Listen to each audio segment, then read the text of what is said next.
Galaxy News Hour live. आगोको मुस्लोसरी फैलिरहेको lumpy स्किनको संक्रमणले देशभरका धेरै किसानलाई रुवाबासीको अवस्थामा पुर्याएको छ। 3.5 महिनामै पशु चौपाया मर्दा किसानको 33 अर्ब बढी नोक्सानी हुनु उनीहरूको लागि मात्र होइन, देशकै लागि अकल्पनीय क्षति हो। तर उसै पनि थिलथिलो बनेको अर्थतन्त्रमा झनै गम्भीर असर पार्ने यो समस्या समाधानमा संवेदनशील बन्नुको साटो उल्टे जिम्मेवारीबाट पन्छिने प्रकृतिका अभिव्यक्ति राज्यका अधिकारीहरूबाट आइरहेका छन्। किसानलाई राहत र क्षतिपूर्तिका लागि योजना बनाएर तत्काल ठोस कदम चाल्नुको साटो उल्टै जिम्मेवारीबाट पन्छिने प्रवृत्ति घातक छ। यसको असर किसानले मात्र बेहोर्ने छैनन्, राष्ट्रिय अर्थतन्त्रले नै त्यसको मूल्य दीर्घकालसम्म चुकाउनु पर्नेछ। जनताका साझा समस्या समाधान गरेर समृद्धिका लागि नै राज्यको परिकल्पना गरिएको हो र जनताले आफूलाई पर्दा सघाओस् भनेरै राज्यलाई कर बुझाउने हुन्। तर उठ्नै नसक्ने गरी किसानहरू थलिँदा राज्यको केन्द्र भने सत्ताको जोड घटाउमै व्यस्त छ।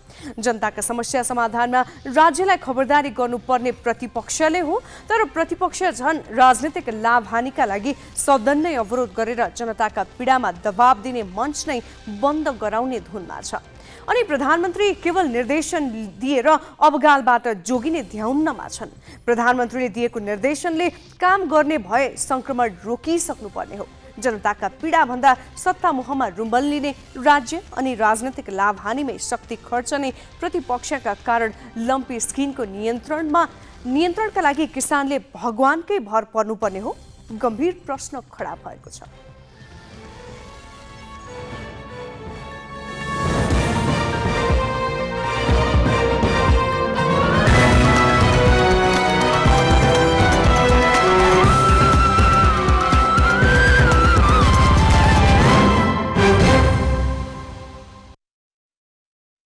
यो हो गैलेक्सी न्यूज आवर। अब हेडलाइंस।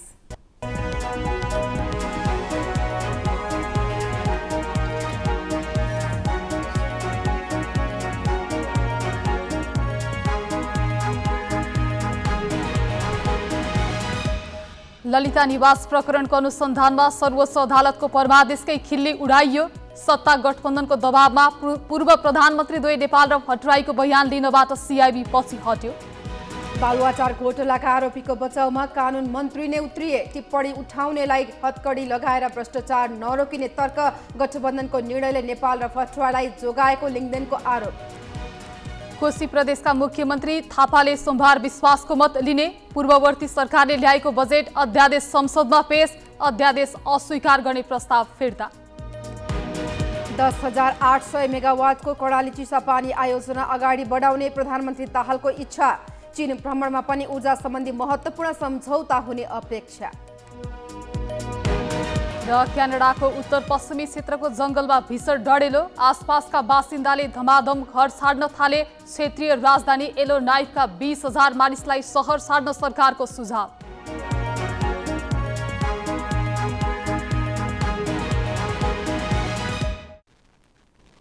बालुवाटार स्थित ललिता निवासको सरकारी जग्गामा नक्कली मोही खडा गरेर जग्गा हत्याएको प्रकरणमा प्रहरीको केन्द्रीय अनुसन्धान ब्युरो सिआइबीसँग अब अनुसन्धानका लागि धेरै समय छैन। तर सर्वोच्च अदालतको आदेश अनुसार यस घटनामा निर्णयकर्तालाई अनुसन्धानमा तान्न भने सिआइबीले खुट्टा कमाएको छ।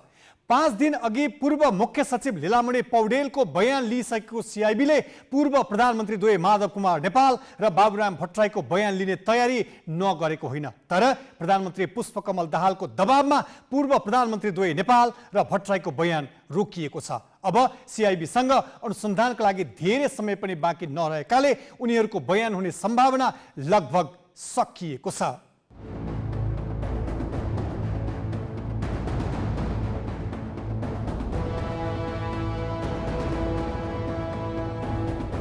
सिआइबीले मुलुकी ऐन 2020 मा टेकेर सरकारी छाप किर्ते गरेको कसुरमा बालुवाटार जग्गा घोटाला प्रकरणको अनुसन्धान गरिरहेको छ। संगठित अपराधको कसुरमा पनि मुद्दा चलाउने गरी उसले काम गरिरहेको छ। यस प्रकरणमा असार 12 गतेदेखि आरोपीहरू पक्राउको श्रृङ्खला चलाएको सिआइबीसँग अब अनुसन्धानलाई टुङ्गोमा पुर्याउन पनि समय धेरै छैन। अनुसन्धान सुरु गरेको 60 दिनभित्र मुद्दा चलाइसक्नुपर्ने कानुनी बाध्यता छ। पछिल्लो पटक सिआइबीले गत आइतबार तत्कालीन मुख्य सचिव लीलामणि पौड्यालसँग बयान लियो। समर्जङ कम्पनीका नाममा भएको जग्गा टिकिन्छा गुठीको स्वामित्वमा लैजाने र मोही कायम गराउने प्रस्ताव 2069 साउन 8 गते मन्त्री परिषद बैठकमा पेश भएको थियो। मन्त्री परिषदबाट उक्त प्रस्ताव अनुमोदन भयो। मुख्य सचिवको हैसियतले पौड्यालले मन्त्री परिषदबाट पारित भइआएको निर्णयलाई प्रमाणीकरण गरेका थिए।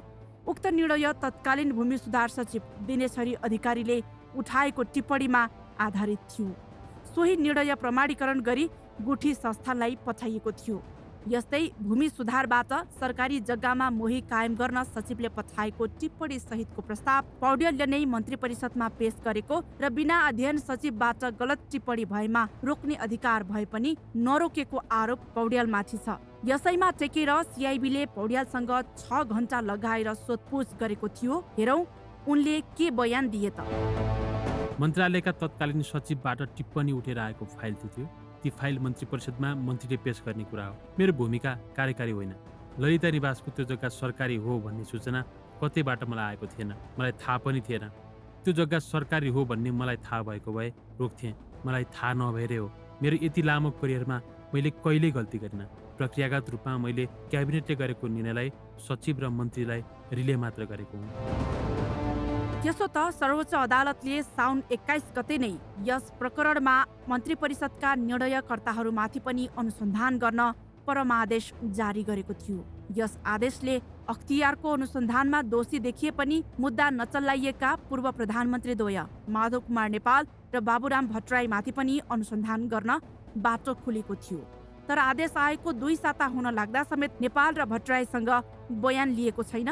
बरु आरोपितहरूको बालुवाटारमा आउजाउ बढेको छ र आफूहरूलाई पक्राउ गरे सरकार नै ढालिदिने चेतावनी उनीहरूले गठबन्धनको बैठकमा साथै एकल वार्तामा समेत दिएका छन्।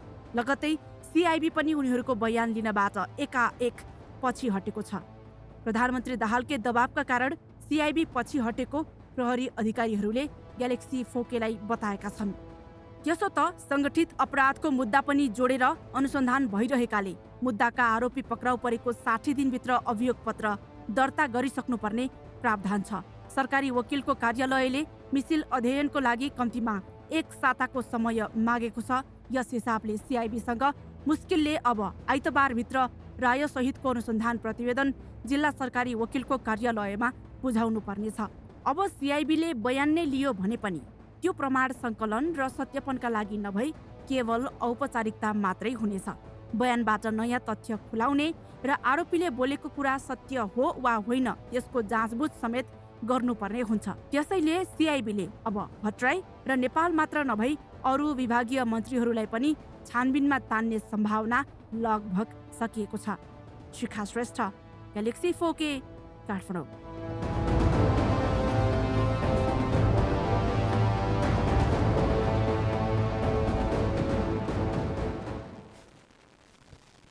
सरकारी जग्गामा मिल्दै नमिल्ने मोही खडा गरेर सरकारी छाप किर्ते गरी ललिता निवासको जग्गा व्यक्तिका नाममा सार्न निर्णायक तहमा भूमिका खेल्नेहरूमाथि अनुसन्धान गर्न सर्वोच्च अदालतले आदेश दिए पनि गठबन्धनको सरकारले उनीहरूलाई अनुसन्धानको दायरामा ल्याउन समेत सत्ता गठबन्धनले प्रहरीलाई रोक्यो।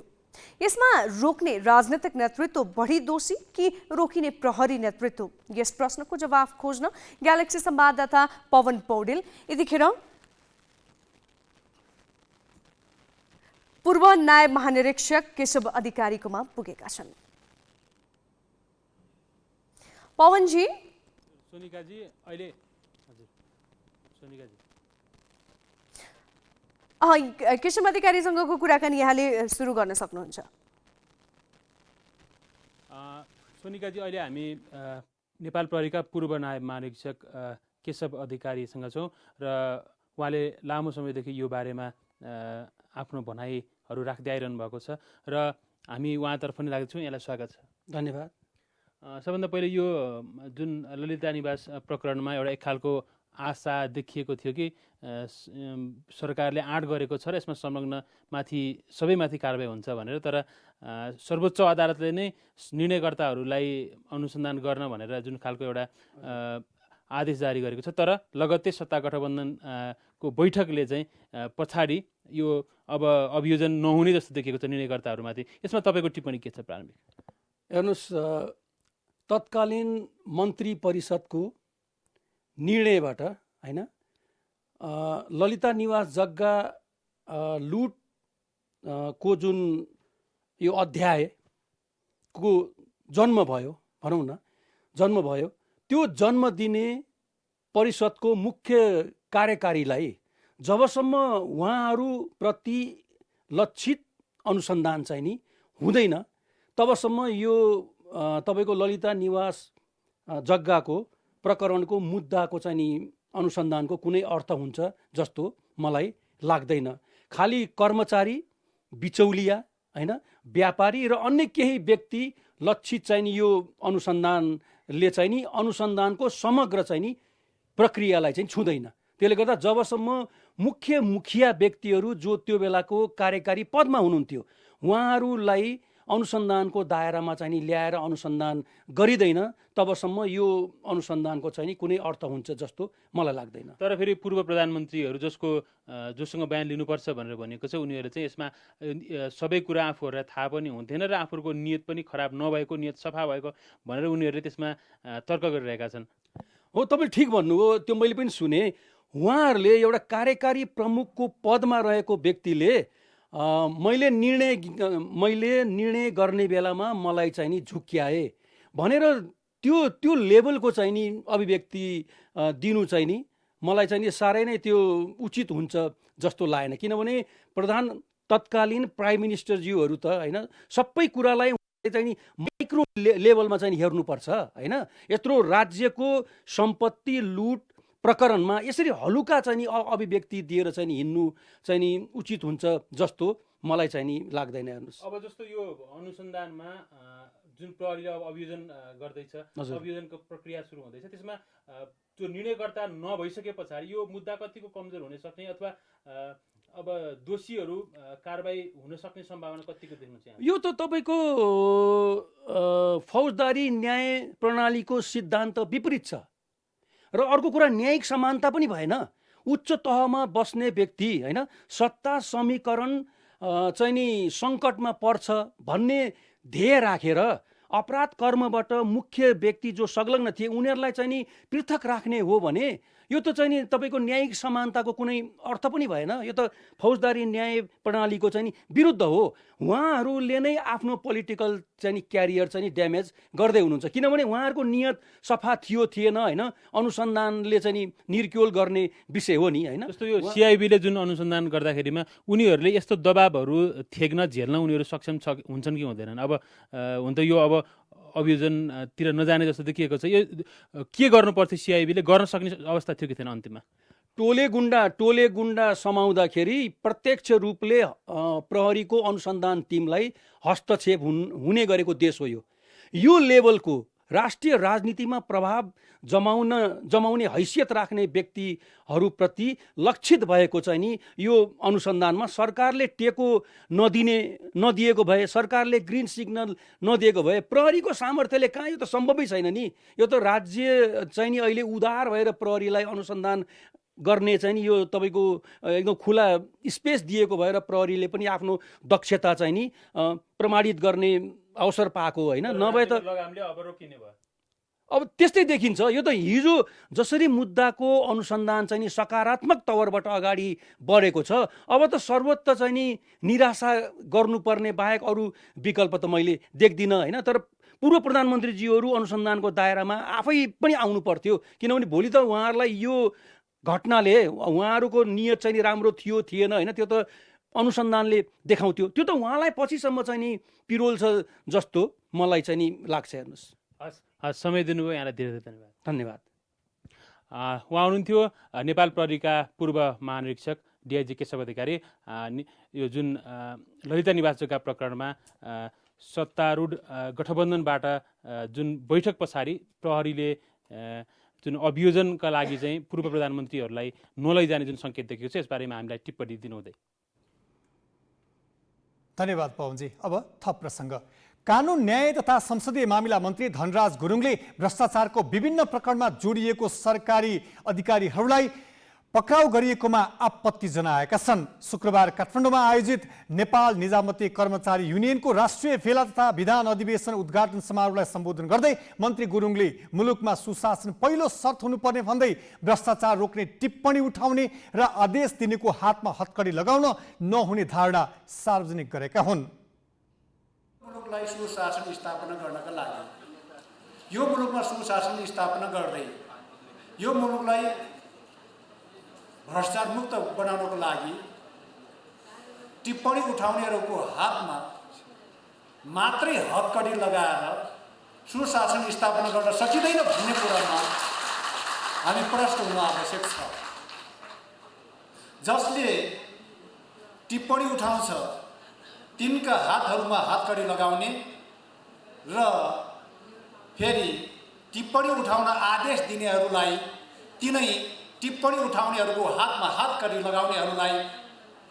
लगाउने हातहरूले फेरि आदेश दिनेहरूलाई सलाम ठोक्ने प्रवृत्तिको अन्त खोज्नु पर्दछ भन्ने मलाई लाग्छ। त्यस कारणले गर्दाखेरि हामी प्रष्ट हुनुपर्छ यस्ता विषयमा।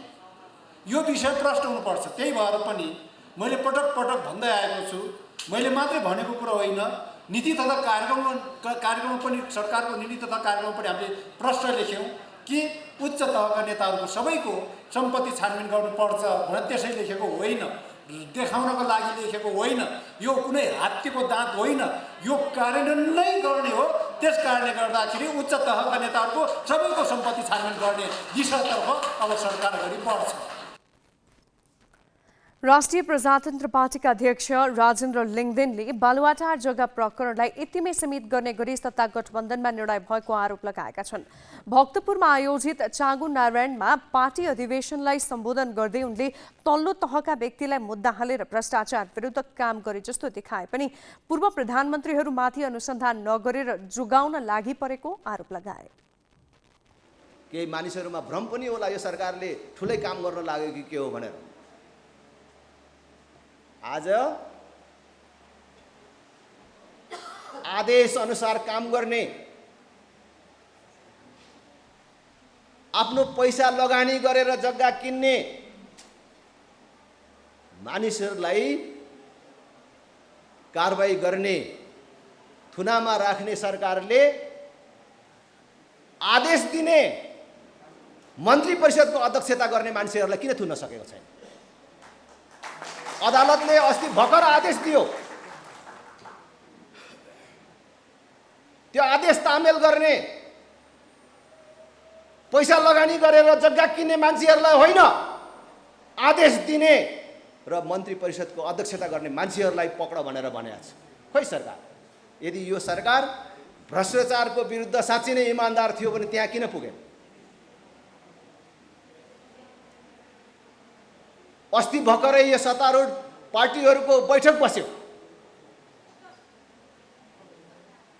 बैठकमा तैचुप मैचुपको निर्णय भएको छ। अब जे भयो यतिमै राख्ने भन्ने निर्णय भएको छ। सुनिँदैछ। अब केही न्युज संक्षेपमा। हवाई मार्ग हुँदै 60 किलोभन्दा बढी सुन तस्करी प्रकरणमा पक्राउ परेका 7 जना चिनियासँग नेपाली नागरिकता भेटिएको छ। उक्त प्रकरणमा पक्राउ परेका तिब्बती मूलका बेल्जियन नागरिक दावा छिरिङ सहित 7 चिनियासँग नेपाली नागरिकता पनि भएको अनुसन्धानबाट खुलेको हो। प्रहरीको केन्द्रीय अनुसन्धान ब्युरो CIB ले अनुसन्धानका क्रममा उनीहरूबाट नेपाली नागरिकता र राहदानी समेत बरामद गरेको छ। उनीहरू 7 जनाले जिल्ला प्रशासन कार्यालय काभ्रे पलाञ्चोकबाट नेपाली नागरिकता लिएको र त्यसैका आधारमा राहदानी समेत बनाएको खुलेको हो। हङकङ हुँदै आएको सुन तस्करी प्रकरणमा हालसम्म 23 जना पक्राउ परेका छन्, जसमा 1 जना हाजिरी जमानीमा छुटिसकेका छन्। कोशी प्रदेशका मुख्यमन्त्री उद्धव थापाले विश्वासको मत लिनका लागि शुक्रबार प्रदेश सभा सचिवलाई सूचना दिएका छन्। उपसभामुख सिर्जना दनुवारले विश्वासको मतको प्रस्ताव प्रदेश सभामा सोमबार दिउँसो 1 बजे छलफलका लागि समय तोकेकी छिन्। कोशी प्रदेश सभा नियमावली 2074 को नियम 128 बमोजिम विश्वासको मत लिने प्रस्तावको छलफल हुनुभन्दा 2 दिन अगावै प्रदेश सभा सचिवलाई सूचना दिनुपर्ने उल्लेख छ। तर उक्त नियमको उपनियम 3 मा सचिवले उक्त सूचना सभामुख समक्ष पेश गर्ने र सभामुखले बैठकमा विश्वासको मतको प्रस्ताव पेश गर्ने दिन र समय तोक्ने व्यवस्था छ। संवैधानिक व्यवस्था अनुसार मुख्यमन्त्री थापालाई भदौ 13 गतेभित्र प्रदेश सभाबाट विश्वासको मत लिइसक्नु पर्नेछ। 93 सदस्यीय प्रदेश सभामा गठबन्धन दल कांग्रेसका 29, माओवादीका 13, एकीकृत समाजवादीका 4 र जसपाका 1 गरी 47 सांसद छन्। उपसभामुख सहित एमालेका 40 र राप्रपाका 6 गरी 46 सांसद प्रतिपक्षमा छन्। उपसभामुख दनुवारले प्रदेशसभाको अध्यक्षता गरिदिएको अवस्थामा मात्रै मुख्यमन्त्री थापाले विश्वासको मत लिने सभामा बहुमत सिद्ध गर्न सक्नेछन्। कोशीको प्रदेश सभामा सत्ता गठबन्धनले दर्ता गरेको बजेट अध्यादेश अस्वीकार सम्बन्धी प्रस्ताव फिर्ता भएको छ। अध्यादेश अस्वीकार गर्ने प्रस्ताव फिर्ता भएसँगै बजेट अध्यादेश प्रदेश सभामा पेश भएको छ। गत जेठ 32 गते तत्कालीन मुख्यमन्त्री हिक्मत कुमार कार्कीले अध्यादेश मार्फत बजेट ल्याएका थिए। उक्त अध्यादेश असार 14 गते संसदमा टेबल भएको थियो। अध्यादेश अस्वीकारका लागि कांग्रेसले छुट्टै, माओवादी र नेकपा एमाले संयुक्त रूपमा अस्वीकारको प्रस्ताव दर्ता गराएका थिए। शुक्रबार बसेको प्रदेश सभा बैठकमा सत्तारूढ दुवै दलले अध्यादेश अस्वीकारको प्रस्ताव फिर्ता लिएका हुन्। लगत्तै आर्थिक मामिला तथा योजना मन्त्री बाबुराम गौतमले प्रदेश सभा बैठकमा बजेट सम्बन्धी प्रस्ताव संसदमा पेश गरेका छन्। संसदमा टेबल भएको अध्यादेशलाई प्रतिस्थापन गर्न भदौ 10 गतेसम्ममा प्रस्ताव पारित गर्नुपर्नेछ।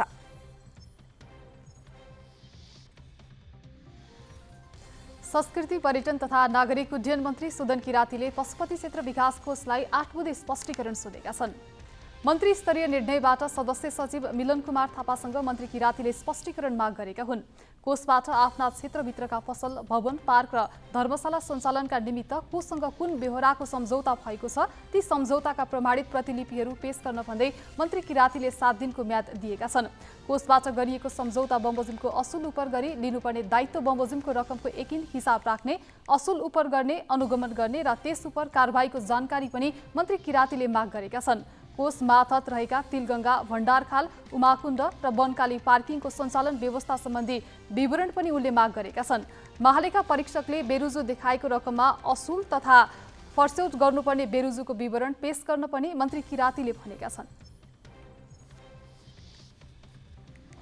नेपाली कांग्रेसका सभापति एवं पूर्व प्रधानमन्त्री शेरबहादुर देउवाले कर्मचारी तन्त्र स्थायी सरकार रहेको भन्दै उनीहरू सशक्त हुनुपर्ने बताएका छन्। नेपाल निजामती कर्मचारी युनियन राष्ट्रिय भेला तथा विधान अधिवेशनलाई काठमाडौँमा सम्बोधन गर्दै देउवाले पार्टीका नाम जुन कुनै राखे पनि सबै पार्टीहरू प्रजातान्त्रिक र संविधान अनुसार चलेको बताए।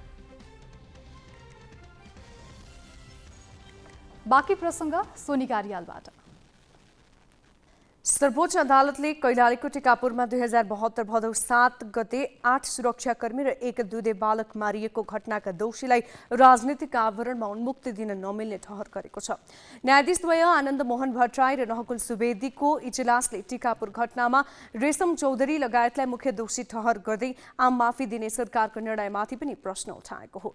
राजनीतिक सौदाबाजी स्वरूप चौधरीलाई सरकारले गत जेठ 15 गते नै गणतन्त्र दिवसको अवसरमा राष्ट्रपतिबाट आम माफी दिलाइसकेको छ। फौजदारी मुद्दालाई राजनैतिक दल र सरकारले स्वार्थपूर्तिका लागि राजनीतिकरण गरे पनि अदालतले भने फौजदारी कसूर नै भएको प्रश्न पारेको छ।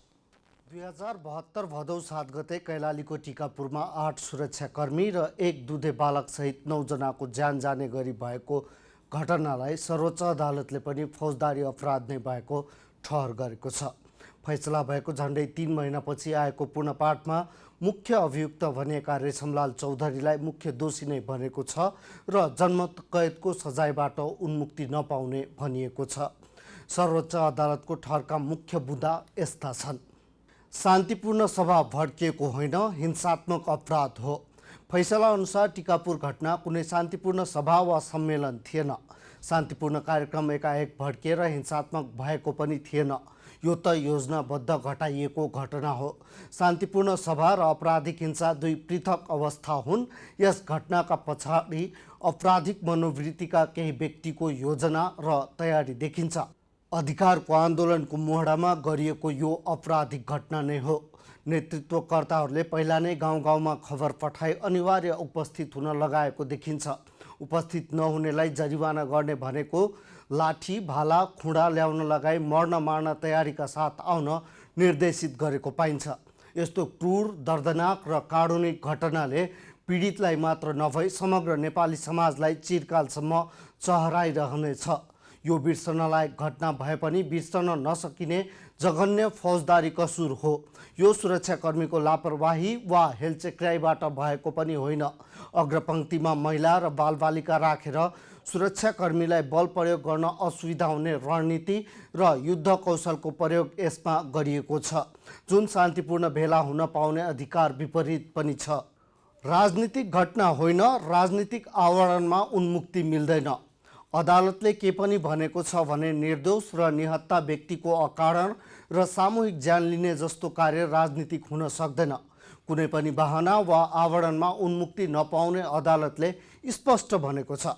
उन्मुक्ति दिए नागरिकको जीव, धन र स्वतन्त्रताको संरक्षण गर्ने प्रमुख दायित्वबाट राज्य च्युत भएको र अपराधीहरूको संरक्षकका रूपमा रूपान्तरित भएको मानिने फैसलामा उल्लेख छ। राजनीतिक आडमा उन्मुक्ति दिँदै जाने हो भने मुलुकको कानुन व्यवस्था पीडकको हातमा पुग्ने, आवाजविहीन निर्बल तथा निरीह नागरिकको जीवजान सधैँ जोखिममा पर्ने, पीडितहरू थप पीडित हुने र पीडकहरू समाजमा रवाफका साथ खुला रूपमा हिँड्न पाउने दुर्भाग्यपूर्ण परिस्थिति आउने जोखिम पनि फैसलाले देखाएको छ।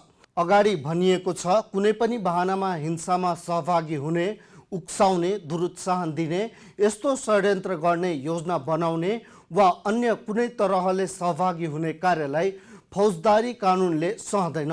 हाम्रो जस्तो विधि र व्यवस्था राम्रोसँग स्थापित नभइसकेको देशमा राजनीतिक शक्तिको आडमा आपराधिक कार्यलाई समेत राजनीतिक रूप दिएर अपराधको राजनीतिकरण र राजनीतिको अपराधीकरण गर्ने जोखिम झन बढी हुने अदालतको बुझाइ छ।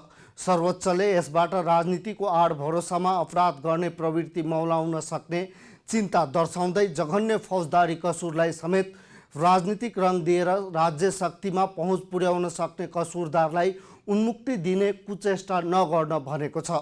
साथै अदालत भन्छ, रगतमा लतपतिएका हातहरूले राजनीतिक संरक्षण प्राप्त गरेमा आपराधिक व्यक्ति नै ठुल्ठुलो आवाजका साथ निष्फिक्री समाजमा विचरण गर्ने अवस्था आउन सक्छ। अझ उस्तै कसुरमा कसैलाई ऐन र कसैलाई चयन हुनु हुँदैन। अपराध जसले गरे पनि अपराध नै हो। फौजदारी कानुनले व्यक्ति, पद वा उसको हैसियतलाई चिन्दैन। अपराधको कुनै वाद वा सिद्धान्त हुँदैन। नेताले अपराध गरे राजनीति हुने र अरूले गरे अपराध हुने भन्ने हुँदैन। अपराधलाई राजनीतिकरण गर्नु कुरूप र डरलाग्दो परिदृश्य हो। अनुसन्धानको दायित्व प्रहरीकै। टिकापुर घटनाका अभियुक्तहरूले प्रहरी नै मारिएकाले प्रहरीबाटै अनुसन्धान हुँदा त्यो निष्पक्ष नहुने प्रश्न पनि उठाएका थिए। तर अदालतले यस्तो घटनामा प्रहरी बाहेक अरू कसैबाट अनुसन्धान हुन नसक्ने मात्र भनेको छैन, प्रहरीले स्वतन्त्रतापूर्वक काम गर्छ र गर्नुपर्छ भन्ने पनि ठहर गरेको छ। घटनास्थलमा थिइन भनेकै आधारमा उन्मुक्ति पाइँदैन। रेशम चौधरीले हत्याकाण्ड हुँदा घटनास्थलमा थिइन भनेर दिएको बयानलाई अदालतले गलत ठहर गरेको छ। त्यस दिन उनी टिकापुरकै आसपासमा रहेर घटनामा मुछिएका व्यक्तिहरूसँग बारम्बार सम्पर्कमा रहेको कल डिटेल्स रिपोर्टबाट देखिएको र रेशम चौधरीको बयान अन्य प्रतिवादीबाट खण्डित भएको फैसलामा उल्लेख छ। माफी मिनाह वा फिर्ता नहुने यस फैसलाको अर्को महत्त्वपूर्ण पक्ष हो। माफी मिनाह वा मुद्दा फिर्ता सम्बन्धी अदालतको दृष्टिकोण यो गम्भीर फौजदारी अपराध भएकाले यसमा सजाय माफी वा मिनाह गर्न नमिल्ने र मुद्दा फिर्ता पनि नहुने ठहर सर्वोच्चले गरिदिएको छ। फैसलामा लेखिएको छ, अपराधको विषयलाई राजनीतिक सहमति वा राजनीतिक स्वार्थका नाममा मुद्दा चलाउनै नमिल्ने भन्न पाइँदैन। राजनीतिक सौदाबाजीको रणनीति अन्तर्गत मुद्दा फिर्ता लिनु गलत हुन्छ। कानुनी व्यवस्थाको उल्लङ्घन र उपहास हुने गरी माफी मिनाह दिने कार्य कानुनको हाकाहाकी विपरीत हुन्छ। टिकापुर घटनामा सर्वोच्च अदालतको फैसलाले गरेको व्याख्याले के अर्थ राख्छ भनेर ग्यालेक्सी संवाददाता प्रशान्त ठाकुरले सर्वोच्च अदालतका पूर्व न्यायाधीश बलराम केसीलाई सोधेका छन्। तपाईको फौजदारी अपराध थियो, तर सरकारले के गर्यो भने तपाईको यसलाई राजनीतिकरण गर्यो। सरकारले के गर्यो भने तपाईको त्यो सरकारमा टिक्नको लागि 138 नाग्नुपर्छ, त्यो दृष्टिले हेऱ्यो उसले। जबकि मुद्दा मान्छे मारिएको क्रिमिनल अफेन्स फौजदारी अपराध थियो। अहिलेको फैसला ल्यान्डमार्क फैसला आयो। यसले के गरिदियो भने तपाईँको सरकारलाई एउटा एक किसिमले चुनौती पनि दिएको छ।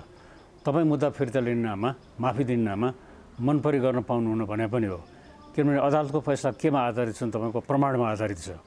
उसले के गरिदिएको छ तपाईँको त्यो बच्चा नाबालक बच्चालाई रेशम चौधरीले बोकेको रहेछ। अनि त्यसपछि उसले बच्चालाई भनेर छ प्रहरी मारिसकेपछि त ठिक काम गर्यो भनेर उसले भन्दै रहेछ। त्यो उसले के भने बच्चाको प्रमाण पनि लियो। अर्को के गर्यो भने तपाईँको फौजदारी मुद्दामा विभिन्न किसिमका प्रमाणहरू हुन्छन्। सहभागिताको पोल पनि अरू प्रमाणले समर्थन गर्छन्, त्यो पनि आफै प्रमाण हो। त्यसले पनि प्रमाण लिइदिएको छ उसले। त्यसपछि त अभियुक्तले गरेको बयानलाई यदि अरूको प्रमाणबाट करोबोरेट गर्छ, समर्थन गर्छन्, त्यो पनि लिएछ।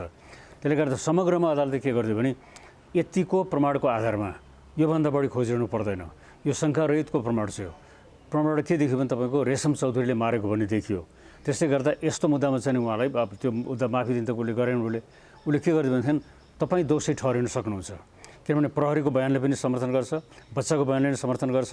तपाईँको त्यो अन्यत्र स्थिति भन्छ, एलिबाई भन्छ इङ्ग्लिसमा, नेपालीमा अन्यत्र स्थिति, म अपराध स्थलमा थिइनँ भने त्यो पनि प्रमाण गर्छ।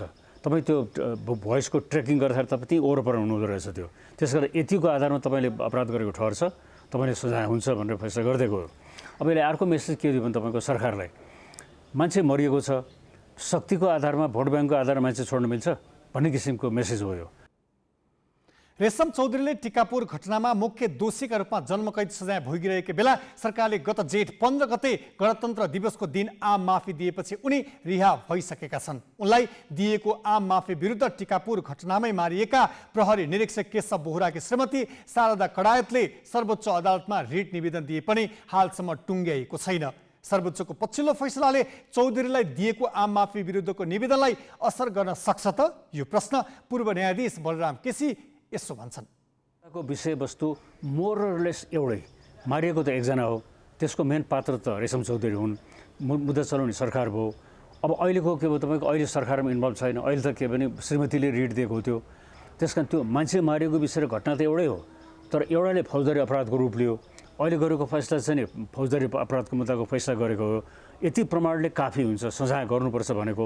यतापट्टिको मुद्दा चाहिँ के भने रिट भयो चाहिँ नि, यो रिटले के हुन्छ भने विषयवस्तु एउटै भयो भने दुईटा विषय हो क्या।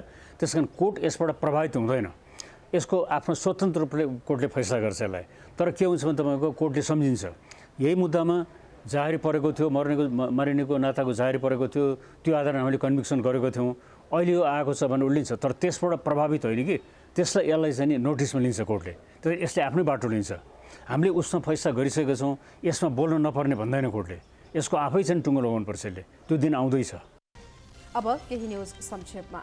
तनहुको शुक्ला गण्डकी 4 स्थित दुलेगौंडा पुल्चोकमा सेत नदीको बहावले जमिन भासिएपछि सिङ्गो बस्ती नै विस्थापित भएको छ।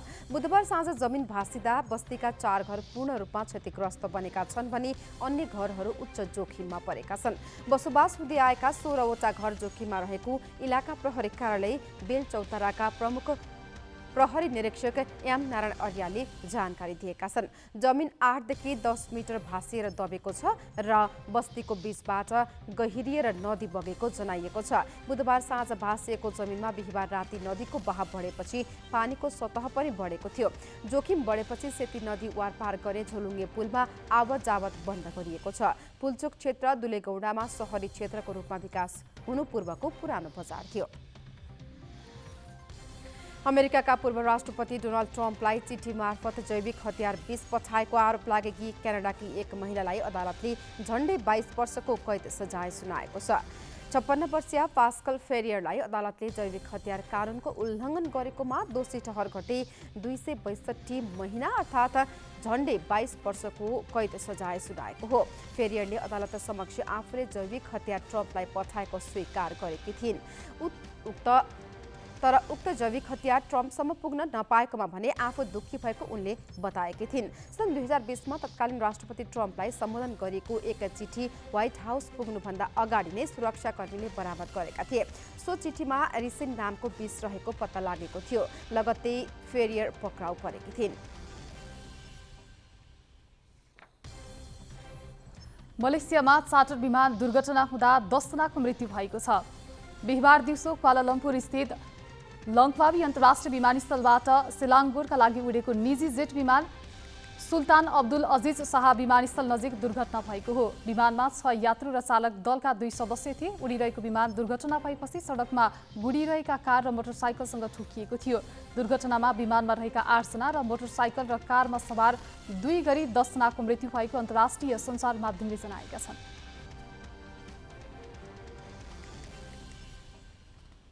क्यानाडाको उत्तर पश्चिमी क्षेत्रको जंगल र स्पेनको टेनेरिफको उत्तर पूर्वमा रहेको केनरी टापुमा भीषण डढेलो लागेको छ। स्पेनको केनरी टापुमा बुधबारबाट लागेको डढेलो अहिलेसम्म नियन्त्रणमा आउन सकेको छैन। सुक्खा क्षेत्र र तीव्र हावाका कारण आगो झनै फैलिरहेको सञ्चार माध्यमले जनाएका छन्। डढेलो कसरी लाग्यो भन्ने स्पष्ट भइसकेको छैन। केनरी टापुका अध्यक्ष फर्नान्डो क्लाभिजोले पहाडी क्षेत्रमा भएका कारण आगो निभाउन कठिन भइरहेको बताए। आगोका कारण त्यस क्षेत्रबाट करिब 150 जना विस्थापित भएका छन्। यसैगरी क्यानाडाको उत्तरी क्षेत्रमा अवस्थित सबैभन्दा ठूलो शहर येलोनाइफको बाहिरी भेगमा डढेलो फैलिएको छ। डढेलोबाट जोगिन हजारौं मानिस भागेका छन्, जसका कारण त्यहाँको स्थानीय विमानस्थल र शहरबाट बाहिरिने सडकमा भिड लागेको छ। नर्थ वेस्ट टेरिटोरिजममा रहेको येलोनाइफमा 20,000 भन्दा बढी मानिसलाई शहर छाड्न सरकारले नै आग्रह गरेको छ।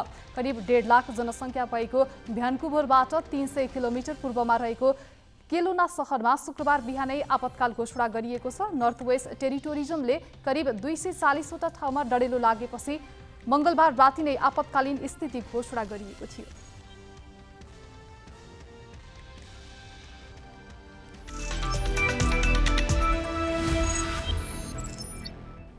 फिफा सहायक रेफ्री विक्रम चौधरीको 40 वर्षको उमेरमा निधन भएको छ।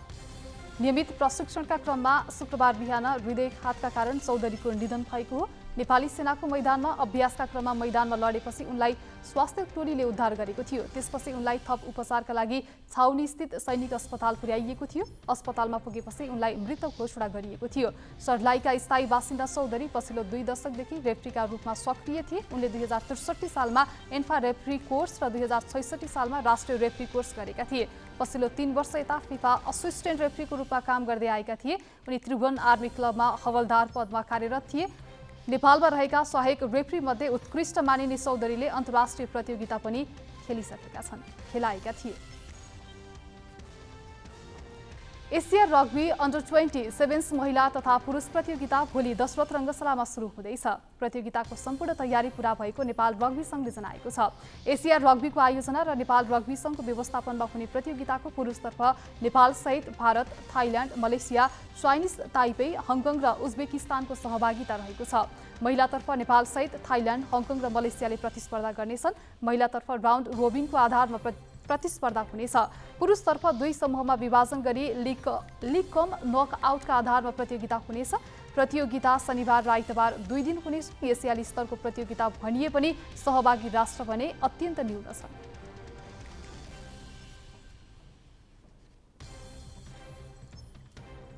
बाँकी प्रसङ्ग नवराज पाण्डेबाट। गत चैतदेखि महामारीको रूपमा फैलिएको लम्पी स्किन रोगले किसानका गोठ रित्तो बनाउन थालिसकेको छ। मानो रोपेर मुरी उब्जाउने वर्षाको मुखैमा गोठका हल गोरु भक्काभक ढले। घरको लैनो वस्तु र खेतबारीको सहारा हल गोरु गुमाउनु पर्दा किसानलाई पर्नसम्म वज्रपात पर्यो। कम्तीमा 50,000 पशु चौपाया मरेको सरकारी तथ्याङ्कले नै देखाउँदा पनि अहिलेसम्म ती किसानलाई राहत दिने बारे सरकार तयार देखिँदैन। बरु ऊ कार्यविधिमै अल्झिएको छ। देशैभरका किसानलाई लम्पी स्किन रोगले समस्यामा पार्दा सरकारले राहत दिने तयारी नै थालेको छैन। 4 महिनादेखि किसानका गोठमा चौपाया भकाभक मर्न थालेपछि न समयमै उपचारका लागि राज्यको उपस्थिति भयो, न त राहतका लागि तिनै तहका सरकारले तदारुकता देखाए। गत चैतमा सुदूरपश्चिम र कर्णालीबाट देखा परेको लम्की स्किनले सबै प्रदेशमा गम्भीर प्रभाव पार्दा सरकारको तयारी फितलो रहेको भन्दै बिहिबारको प्रतिनिधि सभाको कृषि, सहकारी तथा प्राकृतिक स्रोत समितिमा सांसदहरूले कृषि मन्त्री बेदुराम भुषालसँग जवाफ मागे। 47,000 मरेकामा चाहिँ 23,000 त कर्णाली र सुदूरपश्चिममा मात्रै मरेछ। यो अलिकति भएन। यो के भने यो हाम्रो छैन भनेदेखि पनि विकास निर्माण सरकारले रोकेर पनि चाहिँ गर्नु पर्यो, भन्नु पर्यो समितिमा पनि। बजेट छैन भने बजेटको कुरा के हो? सरकारले गर्न चाहेको हो कि होइन? किसानलाई मर्न दिन खोजेको हो कि उनलाई उकास्न खोजेको हो? गरिबले दिन आउने कि नआउने? जीविकोपार्जन गर्न पाउने कि नपाउने? मन्त्रालयले के गर्न सक्ने कि नसक्ने? 13 लाख भ्याक्सिनमा अथवा खोपमा हामीले कम्तीमा पनि 10 लाख चाहिँ हामीले लगाइसक्यौँ। अब 1-2 लाख बाँकी छ भनेर यहाँ प्रस्तुत हुनु पर्थ्यो। किनभने त हामी त आक्रान्त छ त भन्दाखेरि 13 लाखमा जम्मा 6 लाख चाहिँ खोप लगाइएको छ। बाँकी सबै के छ? बाँकी छ। अब त्यो खोप लगाउनको निम्ति मन्त्रालयसँग सरकारसँग बजेट होला जस्तो मलाई लाग्दैन। त्यस कारणले गर्दाखेरि जे अगाडि सार्न खोजिएको छ यसले के कुरा इङ्गित गर्छ भने सरकार किसानको समस्या पीडाप्रति जवाबदेही छैन र गम्भीर छैन भन्ने कुरा यसले इङ्गित गर्छ। महामारीको रूप लिएको लम्पी स्किन रोग नियन्त्रण गर्न तिनै तहका सरकारको समन्वयको अभावमा किसानले भयावह क्षति बेहोर्नु परेको सांसदहरूको भनाइ छ। खोप लाउन मन्त्रालय आफै जाने त होइन होला, किनभने अहिले हामीसँग 3 तहको सरकार छ। स्थानीय सरकार छ, प्रदेश सरकार छ, सङ्घीय सरकार छ। सङ्घीय सरकारले खोपको तजविज मिलाइसकेपछि जुन स्थानीय सरकारसँगको समन्वयमा यो खोप यतिखेर सबै लगाइसक्नु पर्थ्यो। त्यसैले यो एउटा तजविज के देखिएन भने सङ्घीय सरकार र स्थानीय सरकार बीचको जुन अहिले यो डिजिज छ यो बीचको तालमेल छैन। लम्पी स्किन रोग फैलदै जाँदा सरकारले तत्काल 7 करोड 50 लाख छुट्याएर पालिका तहमा 1-1 लाख पुर्याए पनि त्यो भने पर्याप्त थिएन। सरकारले भने भर्खर मात्रै राहतका लागि कार्यविधि बनाउने काम भइरहेको बताएको छ। राहत रकम साझेदारीका लागि सङ्घ र स्थानीय तहलाई कसरी सहभागी गराउने भन्ने नै छलफल हुन बाँकी रहेको छ भने अर्थ मन्त्रालयबाट स्वीकृत हुन अझै समय लाग्ने कृषि सचिवको भनाइ छ। न्यूनतम भए पनि अहिले राहत उपलब्ध गराउन के सकिन्छ भन्ने एउटा मापदण्ड एउटा तर्जुमा गरेका छौँ। तर त्यो मापदण्डका आधारहरू अलिकति चाहिँ प्रदेश र स्थानीय तहले पनि त्यसमा कसरी सहभागी भएर जान सक्छन्, कसरी उपलब्ध गराउन सक्छन् भन्ने बारेमा थोरै एउटा छलफल गरेर अर्थ मन्त्रालयको सहमति हामी चाहिँ नेपाल सरकारको स्वीकृतिको लागि चाहिँ पठाउने क्रममा छौँ। त्यो अहिले तयार चाहिँ भएको छ तर्जुमा र तर त्यसलाई चाहिँ अब तिनै तहका सरकारहरूले पनि दिन मिल्ने किसिमले लिएर जानलाई चाहिँ थोरै एउटा छलफल गर्नुपर्ने र अर्थको सहमतिको लागि चाहिँ हामीले थोरै समय लिनुपर्ने अवस्था भएको छ। त्यसपछि हामी स्वीकृतिको लागि पठाउँछौँ। कृषि मन्त्रालयका अनुसार हालसम्म 13,05,000 पशुमा लम्पी स्किन रोगको संक्रमण देखिसकेको छ भने 47,649 को मृत्यु भएको रेकर्ड छ। यद्यपि सबै किसानले पालिका तहमा आफ्ना मरेका पशुधनको रेकर्ड नगराएका कारण यसको संख्या अझै धेरै हुन सक्ने मन्त्रालयकै भनाइ छ। हाल 1,75,000 पशुमा संक्रमण कायमै भएको हुँदा विदेशबाट आयात गरिएको 13,79,000 खोप मध्ये 6,86,000 खोप लगाइसकिएको र बाँकी लगाउने क्रममा रहेको बताइएको छ। यति छोटो समयमा अरबौंको नोक्सानी बिहोरेका किसानलाई जति सक्दो चाँडो राहत दिन लाग्नुपर्नेमा कार्यविधिमै अल्झिरहेको सरकारलाई कसरी कृषि मैत्री भन्न मिल्ला? क्यामेरामा सबिन महर्जनका साथमा मिलन बुढाथोकी, ग्यालेक्सी फोके, काठमाडौँ। कृषि मन्त्री बेदुराम भुसालले भने यो रोगको दीर्घकालीन निदानका लागि नेपालमै खोप उत्पादन गर्ने प्रयत्न भइरहेको र त्यसपछि यसको प्रभावले किसानलाई दुःख नदिने बताएका छन्। हुने भएको हुनाले यसको खोप उत्पादन देशभित्रै गर्नका निम्ति व्यवस्था गर्नुपर्छ भनेर यस खोप उत्पादन गर्नका निम्ति जुन चाहिने सिड भाइरस हुन्छ त्यो सिड भाइरस चाहिँ हामीले विदेशबाट झिकाउनुपर्छ भन्ने हिसाबले कुराकानी अगाडि बढाएका छौँ र मान्यज्यूहरूले थाहा पाउनु सके कि पाइसक्नु भयो कि विषय होला जस्तो मलाई लाग्छ। केही समय अगाडि हामी भारतको एउटा कार्यक्रममा त्यहाँ दिल्लीमा आयोजना गरिएको एउटा अन्तर्राष्ट्रिय खाद्य सम्बन्धी एउटा ग्लोबल समिट थियो, त्यसमा सहभागी हुन गएका थियौँ र त्यस अवसरमा हामीले भारतका सम्बन्धित मन्त्रीजीहरू पदाधिकारीहरूसँग भेटघाट गरेका थियौँ र यो समस्या त्यहाँ राखेका थियौँ र उहाँहरूले सकारात्मक ढङ्गले हामीलाई चाहिँ जवाब दिनुभएको छ र प्रस्ताव पठाउनुहोस् भन्नुभएको छ। हामीले यहाँबाट प्रस्ताव पनि पठाइसकेका छौँ। सम्भवतः त्यसमा चाहिँ सकारात्मक निर्णय हुन्छ भन्ने हामीलाई लागेको छ। त्यहाँबाट आयो भने त्यहाँबाट आउँछ, त्यहाँबाट भएन भने अरू हिसाबले पनि हामीले चाहिँ सिड भाइरस ल्याउने पहल चाहिँ सुरु गरेका छौँ। जताबाट चाँडै आउँछ हामी चाहिँ सिड भाइरस ल्याउँछौँ र सिड भाइरस ल्याइसकेपछि हाम्रै देशमा भएका अहिले जुन खोप उत्पादन गर्ने प्रयोगशालाहरू छन् ती प्रयोगशालाहरूबाट हामी चाहिँ खोप उत्पादन गरेर व्यापक रूपमा खोप लगाउने अभियानमा पनि जान्छौँ।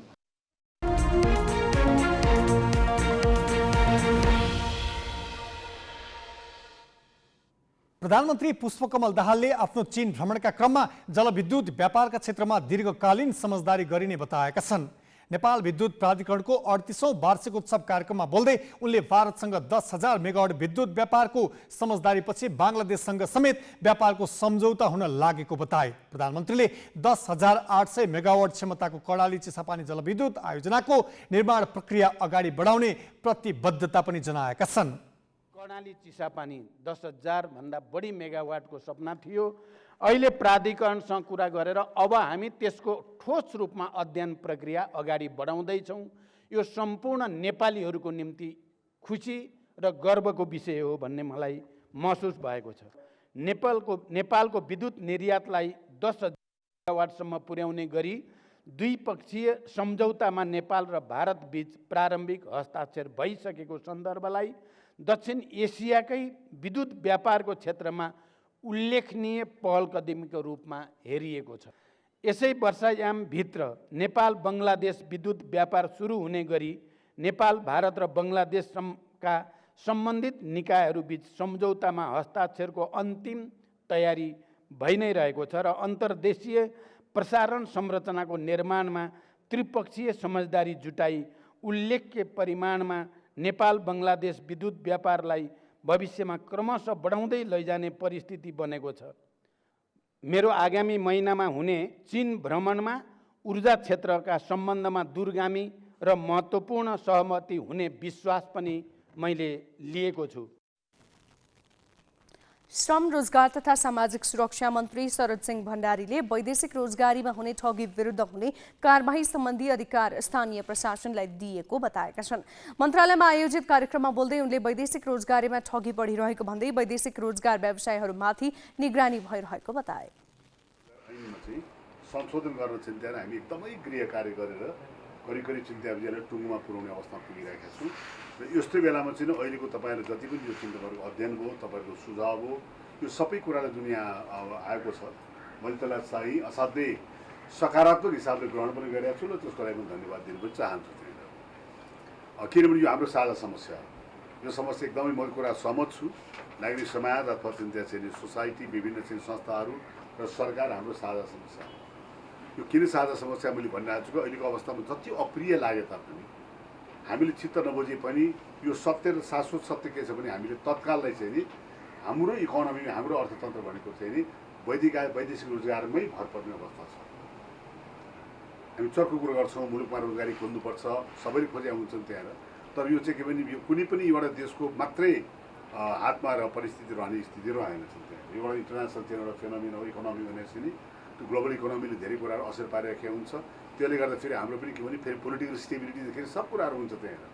हामी सबैलाई थाहा छ विगतको अवस्थामा चाहिँ हामी के भने आर्थिक अस्थिरताबाट गुज्रिँदै जाँदा फेरि अलिकति तगिने बेलामा फेरि कोभिडका समस्याहरू आयो, कोभिडबाट बल्ल अहिले तगिने स्थिति भइरहेको छ।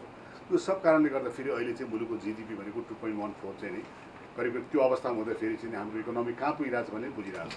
त्यो हुनाले हामीले जतिसुकै चर्को चाहिँ नि नारा लगाएको पनि यथार्थ के छ भने चाहिँ केही वर्ष हामीले हाम्रो वैदेशिक रोजगारमा हाम्रो अर्थतन्त्र चाहिँ डिपेन्ड गर्नुपर्ने अवस्था भएको र अब यसलाई कसरी व्यवस्थित, कसरी सुरक्षित, कसरी मर्यादित गर्ने भन्ने विषयमा जुन चिन्ता र चासो यहाँले व्यक्त गर्नुभएको छ, म त्यसलाई धेरै धेरै धन्यवाद दिन चाहन्छु, त्यसलाई सराहना गर्न चाहन्छु। अब यो विषयमा के छ भने हामीले पनि जति चाहिँ काम गरिरहेका छौँ, कतिपय विषयहरू छ तपाईँले अहिले जुन उठाउनु भएको विषयहरू छ त्यो विषयमा हामीले काम गरि नै राखेका छौँ। कतिपय विषय हामी यसलाई चाहिँ टुङ्गाइ नै राखेका छौँ त्यहाँनिर। र त्यसो हुनाले चाहिँ के छ भने यो सबै विषयलाई लिएर हामीले चाहिँ अगाडि बढ्नुपर्ने अवस्था भएको छ। भ्रमणका लागि 200 बङ्गलादेशी पर्यटक चार्टर्ड जहाजबाट आज नेपाल आएका छन्। बांग्लादेशबाट पहिलो पटक एकैपटक करिब 200 जना पर्यटक नेपाल आएका हुन्। भोलिसम्म बङ्गलादेशबाट करिब 700 पर्यटकहरू नेपाल आउने जनाइएको छ। पर्यटकहरूको स्वागतमा नेपाली पञ्चे बाजागाजा सहित स्थानीय पहिचान झल्कने नाचगान गरिएको थियो। बङ्गलादेशबाट एकसाथ यति धेरै पर्यटक नेपाल आएका हुन्। पछिल्लो 3 वर्ष यता बङ्गलादेशबाट नेपाल आउने पर्यटकको संख्या बढ्न थालेको छ।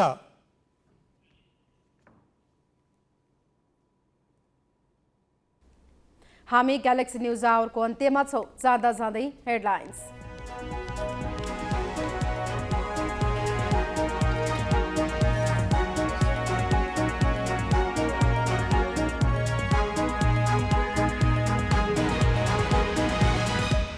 ललिता निवास प्रकरणको अनुसन्धानमा सर्वोच्च अदालतको परमादेशकै खिल्ली उडाइयो।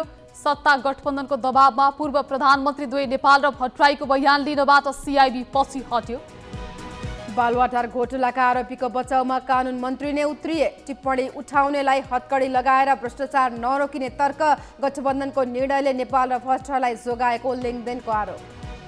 कोशी प्रदेशका मुख्यमन्त्री थापाले सोमबार विश्वासको मत लिने। पूर्ववर्ती सरकारले ल्याएको बजेट अध्यादेश संसदमा पेश। अध्यादेश अस्वीकार गर्ने प्रस्ताव फिर्ता।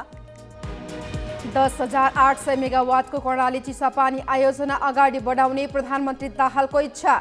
चीन भ्रमणमा पनि ऊर्जा सम्बन्धी महत्त्वपूर्ण सम्झौता हुने अपेक्षा। र क्यानाडाको उत्तरी पश्चिमी क्षेत्रको जंगलमा भीषण डढेलो। आसपासका बासिन्दाले धमाधम घर छाड्न थाले। क्षेत्रीय राजधानी येलोनाइटका 20,000 मानिसलाई सहर छाड्न सरकारको सुझाव।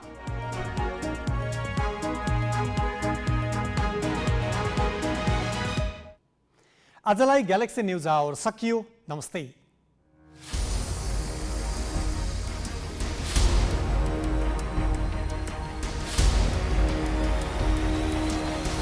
This is Galaxy News Hour Live.